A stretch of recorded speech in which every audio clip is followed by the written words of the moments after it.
How is it going? And thank you for tuning in to my first video of 2025. As you guys can tell by the title below, this will be my live review of attending Raw on Netflix this past Monday on January the 13th. Without wasting any more time, let's go ahead and jump right into things. So the backstory of me even going to Raw this past Monday on Sunday, January the 12th, was actually my birthday, my final year of my 20s.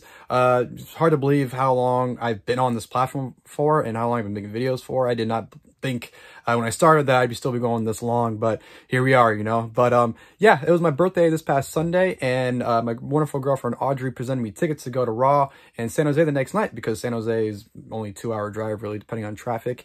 She got me tickets to go to the event as a birthday gift, so I was very appreciative of that, and we ended up going. It was a wonderful time. Let's go ahead and dive right into things. So we got to the venue before doors even open. I usually get to the events nowadays like an hour before the show even starts, just depending if I want to get merch or whatnot, kind of planning ahead so I don't got to wait too much time. But we got there before the doors even opened, which I was kind of anticipating that we'd get there around the time the doors open, but we got there a little before. Not much of a wait. The line we actually chose, I actually got through fairly quickly once they started letting people in. So for once, I actually picked the correct line. I usually pick, like, there's 2 lines. I'll always pick the line that takes the most amount of time, always. So I was glad I was actually able to get into a line that got in fairly quickly. And of course, we got into the arena, into the venue, the SAP Center. Been there a handful of times now. Obviously went there for WrestleMania 31 almost 10 years ago now. Jesus, man, it's hard to believe that trip will be 10 years ago this upcoming March. But yeah, went there, you know, 10 years ago. Then I went there for TLC back in 2018. So I've been to the venue a couple of times, and it's fairly small. So, you know, I knew going in there that we were going to have great seats pretty much no matter where we sat, because it's kind of a smaller venue.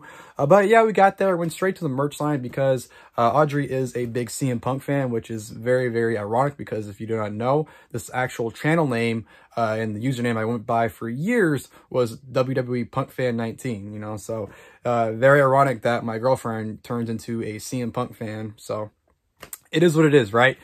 So we got in line mainly because she wanted to get the signed autograph that they if you've been to shows, you've seen them. You know, the top guys always have signed photos at the merch stand you can get. So that's what we waited in line for. We ended up getting that for her. I personally didn't get anything because there's nothing really there for me that I personally would have gotten. I did like that they did have a Jey Uso San Jose Sharks Yeet shirt. And I did consider that, but I'm like, you know what? I'm not from the area. I don't really care to have the shirt. Now, if it was, you know, a hometown show here, that would have been different. But since I was there, I didn't really care to really have it. And everything else is stuff you could have got on Fanatics' website anyway, so there was nothing really for me to get. And then after that, we end up getting our food, which, by the way, I will say, while we're in line for the merch, they did have the main event tapings happening in the arena, which I didn't see any of it, nor do I care to see any of it. But I will say the results. I do know that Zoe Stark and Shayna Baszler defeated Katana Chance and Kane Carter, and Pete Dunne defeated Joaquin Wilde. So that was all happening while I was in line for merch. And then once we had, after we got merch, we ended up getting food afterwards and went to our seats with about, I don't know, about 10 minutes before the main show actually started. But once we got to our seats, that's when Raw on Netflix started. And of course, the show opened up with the Netflix logo, which is very, very weird to see that Netflix logo pop up before the WWE intro hits. It was just very odd. Yeah, it was very, very odd to see that. But yeah, Netflix, Raw on Netflix begins opening up with the truck pulling up. And of course, that is none other than CM Punk. CM Punk opening the show, him coming out. Everyone's going absolutely nuts. And of course, this is the luck I have, by the way. I'm pretty sure I've ranted about this in previous live event videos or live review videos, but like, everyone wants to annoy me. And what I mean by that is, like, when we're in the merch stand, because you know where merch stands and arenas are at, you're kind of in the way of everyone walking. I swear to you, where I'm standing in line, everyone that wants to cut through walks right in front of me. Like, through the long ass line of people, they always see me and cut right through. Like, oh, can I get past you? Every time, no matter how much the line moves too, like we go up forward, it's always me people want to walk in front of, which is just like, it's not a big deal, but it's just like, come on, like, can you cut in front of like someone else to walk by? It's always literally me every freaking time. And that is not fail, because as CM Punk's making our entrance, and I know Audrey's going nuts because she really wanted to see him. Of course, our sections were some dudes like calling his friends over, and, you know, he's calling them, getting their seats, and it's like a group of people. But here's the fucking thing. They're sitting like in the row in front of us and like the row in front of that. So it's 2 rows that they're trying to get in, but these idiots walk down our row. So they're climbing down to get this. It's like, really? Like, why can't you just go down your own section? And then of course, the last fucking person that's getting down, he trips and gets his leg stuck between the chair. So CM Punk's making his entrance. Me and Audrey is kind of like trying to look over these fucking people, because they're all just standing there now, because this one dude's got his leg stuck and he can't get it out for the life of him for some reason. It's just like, oh, come come on, man. Like, come on, people. I'm sorry. I had to let that rant out. It's just like, it always happens to me at every freaking show. It's just like, I can't just, it's so frustrating. Anyways, back to the actual show. CM Punk comes out, like I said, everyone's going absolutely nuts. He's making a huge long entrance. You know, his music's going on for like 3 minutes, it feels like. But it was great to see CM Punk. I have not seen CM Punk live on a wrestling show now. He was at the New Japan show I went to 2 years ago at Battle in the Valley. Which is funny because I was in San Jose as well. He was actually at that show, but obviously he wasn't on the show, but he was at the show. But the last time I've seen CM Punk on an actual wrestling show was the Go Home Raw to SummerSlam 2013 when he came out and took out Brock Lesnar and, you know, going into their match for SummerSlam. That was the last time I saw CM Punk live on a wrestling show. So it's been 11 and a half years since I've seen him, which is insane to think that you can go that long without seeing somebody live in person. But you know, that's the beauty of wrestling. Shit like that can happen. But CM Punk comes out. Let's get to the point now. Cuts a promo, you know, talks about John Cena. Talks about how he can see him and he's always seen him. Talks about how the stuff with him and Seth Rollins is behind him now. And that the only thing he's looking forward to is the Royal Rumble. He's going to win the Royal Rumble and go to WrestleMania to challenge for a championship. Then out comes Seth Rollins. Rollins talks his crap. Says, you know what? Hey, I told you last week, win, lose, or draw. I was going to come out here and, you know, talk to you. You won, but here's the thing. Now I got a new objective. Ruin WrestleMania dreams. I'm going to throw you the Royal Rumble. I'm going to win it and whatnot. And then that leads to Drew McIntyre coming out. McIntyre craps on both of them. It's, you know, a three-way promo battle trying to set up a huge brawl, but no one wants to brawl. But yeah, it was a great opening promo. It definitely was exciting to set up for the Royal Rumble. The Rumble is pretty stacked this year, man. The name's already confirmed. It's going to be a good Rumble this year. I'm looking forward to it, but yeah, I thought it was a great three-way opening battle. I thought all three men looked great here. We're all doing great and the might work. And like I said, it was great to see CM Punk again. It definitely was worth the drive just to see his presence and definitely see my girlfriend's reaction to seeing him. So yeah, that was a great opening promo, like I said, to set things up. Then after that, we had Chad Gable taking on the top-notch luchador that was supposed to be a mystery, but it wasn't because they put up the dude's merch the day of before the show started, which is hilarious. But it's funny, as Chad Gable was coming out, CM Punk was still in the ring. He was kind of like, oh shit, what do I do? So he ran to the barricade and just like hopped over it and like hid under where the timekeeper is at. Like he was like laying there just hiding. And then, you know, as Chad Gable was getting close to the ring, he eventually ran around ringside. Lars from Rancid was there. He ended up putting him in a chokehold before he got to the back. So that was going on in the ringside area. So Chad Gable comes out, cuts a promo saying how, you know, he put the Alpha Academy behind them with Otis, which, by the way, did they ever have a blow-off match? I don't recall Chad Gable and Otis ever having a match. I could be wrong. I could just not remember it because I probably just didn't watch it. But I don't recall him ever really having a blow-off to that. But it is what it is. And then he talks about how he should be winning singles gold this year, which he freaking should. If not, give him the briefcase this year, man. Gable 100% should have won the Intercontinental title last year. They didn't. And I don't want to say they've cooled him down, but he wasn't as hot as he was last summer, man. And even though he's been a prominent role still, I feel like they need to give him a title and do something significant with him. So hopefully this year's the year they do that. But Gable cuts a promo and pretty much welcomes his opponent, which ends up being none other than making his debut, PENTA. Everyone went absolutely nuts for PENTA. I thought his entrance was awesome. I thought their whole presentation with him was fantastic. And him and Gable went out there and had an awesome match. I absolutely was really enjoying it. Now, it's kind of rough at first. You know, it's definitely the feeling out process, even at one point where I believe, I don't know what the move exactly was, but PENTA, like, botched something. I think he's like a springboard leg drop, like, off the bottom rope, but just missed Gable. I don't remember exactly what happened, but I remember seeing some kind of spot that PENTA didn't really hit all that well. But as the match, you know, started picking up, the pacing got better. Gable worked on PENTA's leg on the post, which I will say this, man, PENTA was selling like his life depended on it, and I thought it was hilarious. Here, man, he was screaming. He was constantly grabbing the leg. He wanted to make sure, hey, guys, I can sell, man. He wanted to make sure they knew he was worth it. So I thought PENTA's leg work was great. But then, you know, Steam started picking up their momentum and their chemistry started picking up as well. Did some great stuff, you know, on the outside where Gable was able to prevent a Hurricanrana, ended up, you know, throwing PENTA right to the outside. PENTA did a nice dive onto the outside, took Gable out.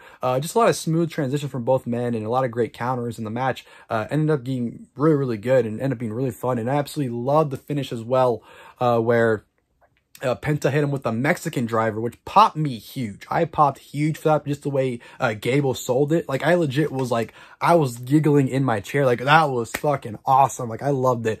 But Penta hits that, hits a sacrifice, or puts him in the sacrifice, followed by the Penta driver for the 1-2-3. Penta defeats Chad Gable. And what a fucking way to debut Penta, man. He looked like a star. In the ring, he looked great. Even his promo afterwards, you know, everyone was loving it. I personally couldn't understand it because I don't speak Spanish, but you know, people there were understanding it, so I'm glad that they were receptive of it. And actually, I heard Netflix actually put they translated his promo on the subtitles on Netflix, so whenever I get around to watching the show on Netflix, I'll be able to understand it, obviously. But pretty much just thanked everybody, saying how you couldn't wait for it and that it's a Penta era now in WWE. So really excited to see what they do with Penta. You know, they've already established him as a huge star, just the way they presented him.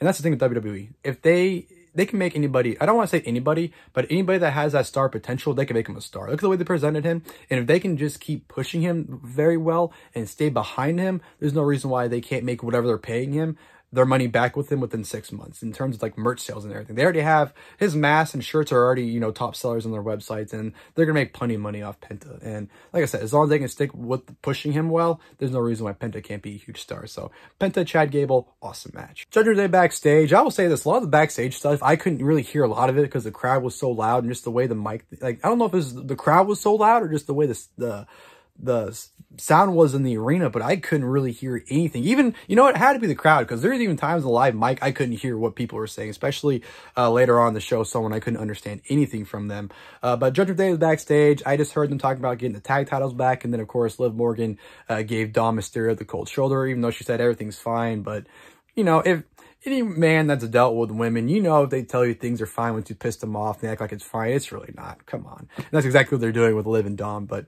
yeah, just more dissension within the Judgment Day. And then we had Pure Fusion Collective backstage talking about something. I have no idea what they said. The only reason I'm bringing this up is because the entire time this is happening, Ludwig Kaiser is just standing in the aisleway. Like, you know how he's doing his pose where he has his arms behind his back and he's kind of have like his legs spread apart, like the way he stands. He just stood there the entire time and all the way through the commercial break too. I just like, poor guy. Like, you don't gotta stand there the entire time, man. Like, you can wait a little bit, but props to Ludwig Kaiser. And speaking of Ludwig Kaiser, of course, his match with Sheamus was the very next thing. And him and Sheamus went there and had a banger, man. These two went there and beat the holy hell out of each other. Some great stuff. Not at their best match they've had, because I know they've had a handful of matches now over the last couple months. But this is definitely a hard-hitting one that was definitely, you know, didn't disappoint. At one point, Ludwig got the shillelagh and tried to hit Sheamus with it, but Sheamus was able to counteract with a striking knee. Kaiser hit the insecurity on Sheamus for a near fall, pumped his chest up to try and, you know, imitate Sheamus with the brogue. Sheamus dodged the kick, ended up pinning a brogue kick on Ludwig for the 1-2-3. So Sheamus defeats Kaiser. Like I said, hard-hitting match, good stuff here. Wasn't as good as their previous matches, but it wasn't bad by any means. It was just a solid match and definitely was a banger from Sheamus. After that, you have Kathy Kelly catching up with Seth Rollins, pretty much telling him that there's a match from McIntyre next week. And then after that, Sami Zayn comes up to him trying to cheer him up. And then pretty much Rollins questions like, hey, man, you've done all these things for Roman. You know, what's going to stop you from throwing yourself out or the Royal Rumble for Roman, essentially? So I like Seth Rollins. I like that he's standing his ground with the Roman Reigns shit. I like how he's not turning his head and forgiving him like everyone else has, apparently. So I like it. Seth should always put his foot down when it comes to Roman and not trust him. And, you know, it was a harmless backstage segment. And as that's happening, I noticed down on the floor, the cool thing about sitting up in the upper section, you can see everything. You can see the interview being set up, and I couldn't tell who it was for the life of me for the longest time. And then I finally figured it out that it was JD and Carlito, because I saw Carlito's freaking afro. But yeah, JD and Carlito were interviewed by Jackie Redmond, or was it Kathy? I don't remember. I think it was Jackie, down in the crowd. Essentially, they just said that, like, Judgment Day is going to reign supreme and, like, beat Damian Priest tonight. I don't really know. Like I said, it's hard to hear people talk because everyone's so loud and the way the mics are set up or something. I don't know. It was just very loud, so it was hard to hear anybody talking when they were really talking, to be perfectly honest. But yeah, it's just a promo that ended up with Carlito saying, now that is cool. Yeah, so I guess that was cool. And backstage, we have Karrion Kross coming out and telling The Miz that the White Six have been moved to SmackDown for whatever reason. So that's a thing. I'll say this about Karrion Kross real quick. I don't dislike Karrion Kross, but I will say this. That promo Adam Cole cut him in NXT years ago completely, like, killed whatever he could have been in my eyes. And I do think the work he's been doing over the years since he's been back has been good. But, like, what the fuck is he supposed to be? He's just always constantly, like, talking in riddles and, like, fucking with people, but, like, he never wins. He never, like, does anything. So, it's not that I don't like Karrion Kross. I'm just, like, when he appears, I'm just like, what the fuck are you supposed to be doing? Like, I just don't know what they're doing with Karrion Kross. But, yeah, Kross tells Miz that. Then Sami Zayn comes up and, you know, tries to talk to Adam Pearce. And then Miz mocks him not being a world champion, saying he's a 2-time champion. What is he? And Sami Zayn pretty much says, well, let's go find out in the ring tonight. Which I thought was funny because I believe it was during the Sheamus and Ludwig match. On the graphic on the bottom, when it was saying, like, oh, what's to come later on the show, it said The Miz versus Sami Zayn. But they made it seem like this segment is what's set up for that match. But you've already, like, established that match was already, whatever. I'm not going to question things like that anymore. But it was just funny to me how it's just, like, they're setting that match up after it was, like, already announced. So, whatever. Miz, Sami Zayn, later on. Yeah. And after that, we had the Ring General, Gunther, coming out, the World Heavyweight Champion, coming out for a promo. Pretty much talks about how he's the World Champion, that he needs a worthy challenger, that he's on top of his game. I love Gunther. I will say this, though. Since he's been World Champion, it's not his fault. I feel like, I don't want to say his stock has fallen, but he's not as hot as he used to be. He's not as hot as he was when he was Intercontinental Champion. He doesn't seem as big of a deal as he was when he was Intercontinental Champion. And it's not his fault. I just feel like ever since they gave him the world title, he's done nothing. Like, he's literally only faced Damian Priest. I know he had a triple threat with Finn Bálor, but he's done nothing. They've done nothing with him with the World Championship, and I feel like they need to do something significant with him. And I don't know. Like I said, I just feel like he's not losing appeal, but he just doesn't seem like a big deal as he did when he was Intercontinental Champion, in my opinion. But, of course, as he's talking, he's interrupted by none other than Jey Uso, who comes out, talks about how he beat Drew McIntyre last week, and that he wants to be World Champion, and that he's challenging him for the world title at Saturday night's main event. And Gunther just cuts him down, pretty much telling him, like, hey, even my worst is not your best. You know, you're not on my level, essentially. And Jey Uso cuts a very passionate promo once Gunther leaves, and pretty much tells him, I'm going to kick your ass and win that world title, and slams the mic down. And the crowd was very behind Jey Uso, man. They were very, very behind Jey Uso. And this is kind of off topic, but this kind of reminded me of, because I know they did it for his entrance. But it was cool seeing the drone fly around the arena, man. Like, you'd be watching, all of a sudden, just a drone just fly into your, like, line of vision. You're just like, what the hell? So seeing that drone just fly around was very, like, weird but cool at the same time. But yeah, Jey Uso challenging Gunther at Saturday night's main event. I don't mind the match. There's no way Jey Uso is going to win it. And I'm getting at the point where I'm just tired of seeing challengers that we've seen before that challenge the previous champion, challenge again, because you know they're not going to win. I feel like that's happened a lot in wrestling, where they just rehash the same challengers from the previous champion just because, like, oh, we have a new champion now, so this is a new matchup. But we've already seen, even Gunther acknowledged that he's already beat Jey Uso twice, so the match should be fine. I'm not against it or anything, but it's just like, I'd rather see something different, you know. But Jey Uso and Gunther, great segment. I thought Jey Uso came off great there. And after that, we had a interview with Bayley at ringside. She was out in the crowd. I'm pretty sure this happened during a commercial. I'm not really sure why else this would air in the show, really. But she pretty much just promoted her title match on SmackDown this Friday against Tiffany Stratton. Of course, she's from San Jose, so that's why she was there. She was promoting the crowd, talking positively about the crowd as well. And then she just trashed Michael Cole at the end for no reason, pretty much saying, yeah, you're an idiot and no one likes you.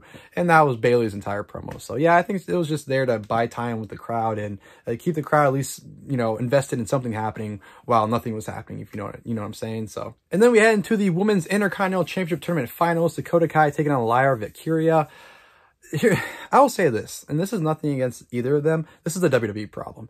They need to have people, like, be more invested and, like, present them more well, is what I'm trying to say. There's so many wrestlers that are just good wrestlers with nothing to them. They don't get much reactions when they come out, or at least when they wrestle. Like, Lyra Valkyria, like, she gets a reaction. Like, people do the woo thing with her entrance, but I feel like once the bell rings, like, everyone just checks out and people don't care. And I feel like that's a problem with a lot of wrestlers, and not just in WWE, AEW as well, where it's just like no one's getting reactions because no one cares. There's nothing. It's not that they're bad. It's just like there's nothing to them.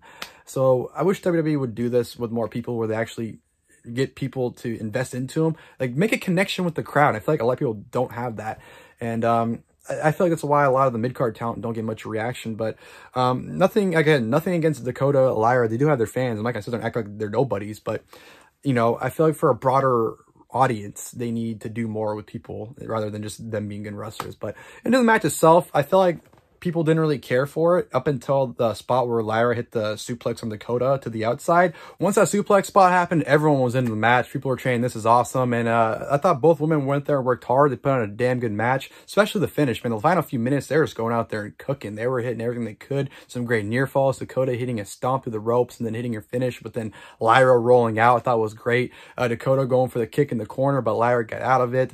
And then Lyra ends up hitting the Nightwing, I believe her finish is called, for the 1-2-3 to become the first ever women's Intercontinental champion.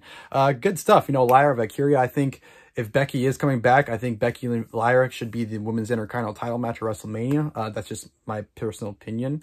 But yeah, Lyra is somebody that they haven't really done anything with since they called her up. She was doing well, and then Becky left, and then she's just been there. And then this tournament's really helped her grow into her own again and become the first women's Intercontinental champion. Definitely is a big deal. We got the first women's U.S. champion last month with Chelsea Green. So it's good to see the mid-card women's division being built up. And yeah, good to see Lyra win that title. I did think it was kind of funny, though, that she won. And she had like a 2 minutes, like a minute or two celebration, and they kind of like cut it off like as if it wasn't a big deal. I just thought that was kind of funny how they just immediately went to the next thing, like shortly after she won the title. So Lyra, first ever women's Intercontinental champion, good match. Then we had New Day backstage talking about how next week they return the action, which I'm looking forward to. You know, New Day, they haven't wrestled in a while, but I will say this, they've been garnering some great heat. You know, Kofi shaving the stash for keeping the beard. Such a heel look. I don't know what it is about it, but it definitely works for him in my opinion. But yeah, New Day back in the ring next week. And back to the ring action, we had Sami Zayn taking on The Miz. Not really much of a match here. It was only a couple minutes. Very, very short. Ending came with Sami Zayn hitting a little kick on Miz, following up the Blue Thunder Bomb, 1-2-3. Not much there to say about that. But following that, we had Rhea Ripley backstage, and the crowd went absolutely nuts. I have to say, honestly, Rhea Ripley probably had the biggest pop of the entire night. Just the crowd went unglued for Rhea once her music hit, man. It was very, very, very loud. But Rhea comes out for a promo, and she cuts pretty much the promo you would expect her to cut, pretty much saying that Mommy's back on top. She got the title that she never lost. You know, whatever basic thing you could think she would say, she pretty much said it. Leading to Nia Jax interrupting her, which I wasn't expecting Nia Jax to come out. But she comes out to huge boos. Like, I couldn't even hear what she was saying. I just heard something about the Royal Rumble, so I assumed she was cutting a promo talking about she might face her at WrestleMania once she wins the Royal Rumble. But then Bayley's still ringside for some reason. She gets involved. So Rhea and Bayley take out Nia. Nia retreats, and Rhea and Bayley kind of stand in the ring. Really nothing much of a segment. Like, there really wasn't a point to it, to be perfectly honest. It was just Rhea come out saying, hey, I'm champion again. And then Nia came out, and then Bayley came in and brawled with her when Nia was talking trash. Like, it was a very odd segment to me. But I think the only purpose really was just to get Rhea Ripley on the show. So, you know, if they want to get that quick pop from the crowd with the Rhea, I'm not going to complain too much about it. So, yeah, the segment was just a segment. And then we had Rey Mysterio in the crowd getting interviewed by Jackie Redmond, pretty much putting over Penta, saying how, you know, he's going to do great and how WWE is his home. It's kind of weird because I remember when they were like pretty much going towards the direction that Penta was going to debut on the Netflix premiere. I remember the week before, Rey Mysterio issued it, like, it wasn't a challenge, but it was kind of like Rey was like, hey, how about I find a partner and I face you guys? And obviously everyone's like, oh, that's how Penta's going to debut. It's going to be Rey and Penta versus New Day. Somehow that just got scrapped, and I'm glad they did, because I think like the most obvious thing they do with people like from Latino heritage, the first thing they do is put them with Rey Mysterio. So I'm glad that wasn't the first thing they did. I'm glad they, you know, went with the Chad Gable match instead. But yeah, Rey putting Penta over at ringside. Love to see a match between two of those, and then team up at some point as well in WWE. But yeah, I do enjoy the crowd interviews. I do think they're cool. And then we follow that, we go to the main event, which was a street fight between Damian Priest and Finn Bálor. I was actually very surprised when this match was starting, because this match was starting with like a little after 7, West Coast time, obviously. And I'm like, well, if this show is going till 8, because I'm thinking Raw's gonna be 3 hours, I'm like, there's no way this match is gonna be an hour long. So the match starts, you know, Finn Bálor attacks Damian Priest, you know, when supposed to be Finn's entrance. And I will say, man, this match was a lot of fun to watch. They brawled immediately into the crowd. They went to the 100 section where Damian Priest hit a broken arrow off like the balcony area, onto through 2 tables onto Finn Balor. Awesome spot there. Obviously, that was like a, you know, commercial break spot. They brought out stretchers. They put Balor on the stretcher. Damian Priest went into the ring. And, you know, he was kind of just sitting there like, all right, well, I guess I won. But then as they're stretching Balor out, that's when Priest runs down there, attacks Balor on the thing, attacks JD and Carlito because they were, you know, there for support for Finn. Throw him into the, you know, the Tron and everything. He's taking everybody out. I fucking love this spot. He pushes Balor into the stretcher, right, into like the into the ring, but the way the stretcher goes, it like slides onto the side, hits the ring on the side, and Finn just rolls perfectly into the ring. I absolutely loved that. I thought it was an awesome spot. But of course, you know, Damian Priest is beating the shit out of Finn Balor. Balor has his neck brace on. I'm just laughing through it all, watching Priest beat the hell out of him with kendo sticks and whatnot. Then, of course, once Priest is kind of closing on the win, Carlito and JD get involved. Carlito's a backstabber, sets up Finn Balor for the coup de grace, who hits it with the neck brace on, which I thought was absolutely hilarious, seeing him hit that with the neck brace on. But, you know, Damian kicks out of it. They're all trying to beat down Damian Priest some more, telling Finn to go for another coup de grace. But then the War Raiders come out to take out JD and Carlito, so that leads to back to a one-on-one match. And they have an awesome brawl, man. They go to the outside where Priest tackles him through a barricade. Priest tries to Razor's Edge him, Balor through a table, but Balor gets out of it, puts him on the table and hits a coup de grace off the apron through a table on Priest.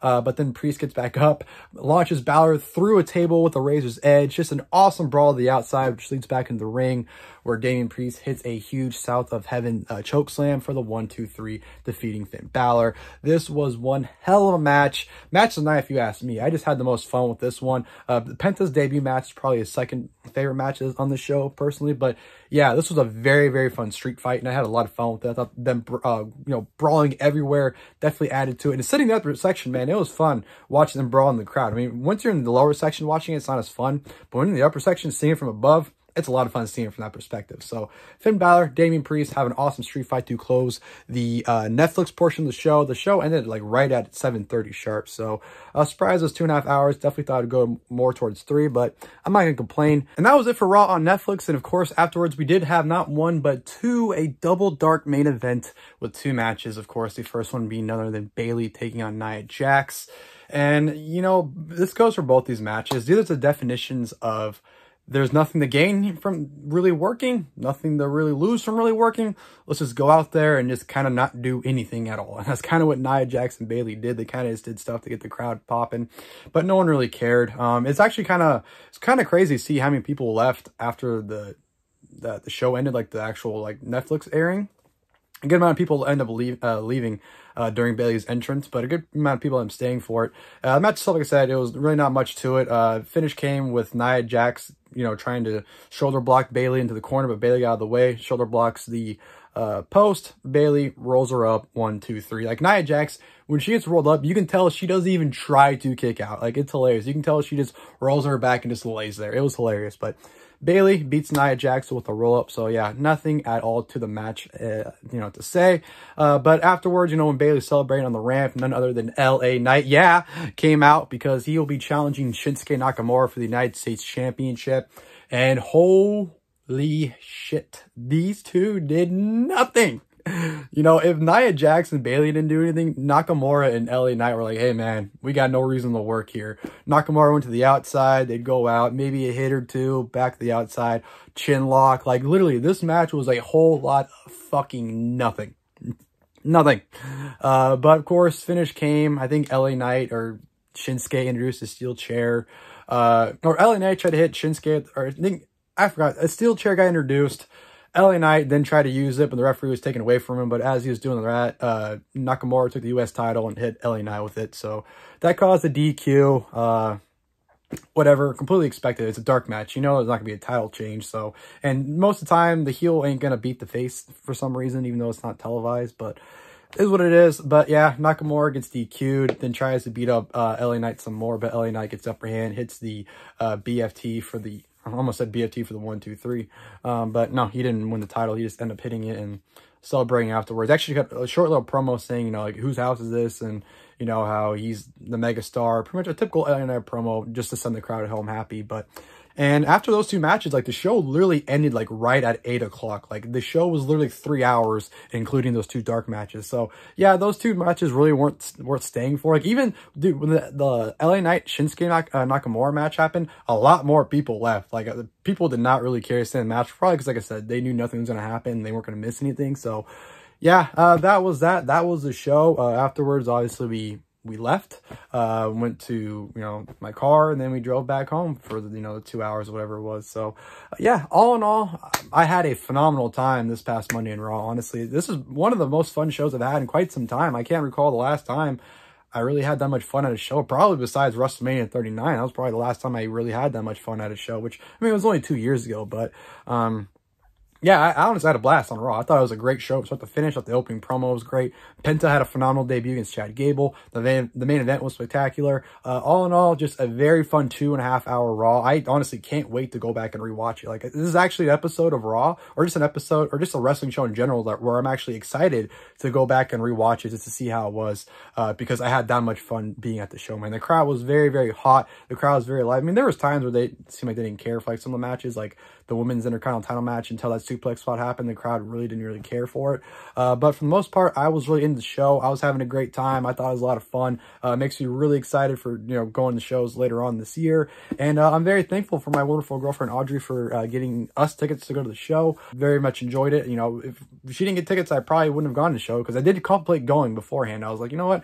I kind of want to go, but I'm like, yeah, kind of one of those things where it's like, I want to, but not committing to it. But I'm really glad that I was able to make the trip and that she was able to get tickets for my birthday. So yeah, enjoyed Raw very, very much, and hope you guys enjoyed the video. If you guys did, please feel free to leave a like below, and of course, till next time, I'll see you guys, and thank you guys for watching this video.